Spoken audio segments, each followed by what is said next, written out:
এতক্ষণ আপনাদেরকে দেখালাম মিরপুর চিড়িয়াখানার অবস্থা। চিড়িয়াখানাকে যদি সুন্দর এবং দর্শনীয় এবং আন্তর্জাতিক মানের চিড়িয়াখানা গড়ে তুলতে হয়, তাহলে চিড়িয়াখানা কর্তৃপক্ষকে কঠোর ভূমিকা পালন করতে হবে এবং তাদের লোকবল বাড়াতে হবে, এবং তারা যাতে এখানে যারা দর্শনার্থীরা আসছে যে ময়লা আবর্জনা প্লাস্টিক পণ্য যা ফেলে রাখা হচ্ছে পলিথিন, সেগুলো যাতে সরিয়ে নেওয়া হয় দ্রুত সময়ের মধ্যে, এবং এখানে যারা গাছ বা শুকনো পাতা পোড়ানো হয় সেটি যাতে না হয় সেদিকে লক্ষ্য রাখতে হবে। কেননা এখানে যদি আগুন ধরিয়ে দেওয়া হয়, সে আগুন ধরিয়ে দেওয়া হলে তাহলে কিন্তু প্রাণীদের আতঙ্ক তৈরি হবে, এই দিকে লক্ষ্য রাখতে হবে।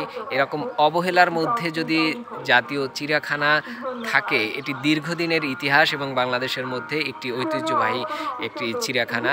এই চিড়িয়াখানার সুনাম রয়েছে, মানুষ বিভিন্ন প্রান্ত থেকে এই চিড়িয়াখানা দেখতে আসে, দেশি বিদেশি পর্যটকরাও দেখতে আসে। সেই সংখ্যা যাতে আরও বাড়ে এবং এই পরিবেশ সুষ্ঠুভাবে বজায় থাকে সেদিকে লক্ষ্য রাখবে, এবং প্রাণী সম্পদ মন্ত্রণালয়, অধিদপ্তর এবং জাতীয় চিড়িয়াখানা কর্তৃপক্ষ যাতে তাদের দায়িত্ব সঠিকভাবে পালন করে এই জাতীয় চিড়িয়াখানাগুলো রক্ষার ক্ষেত্রে।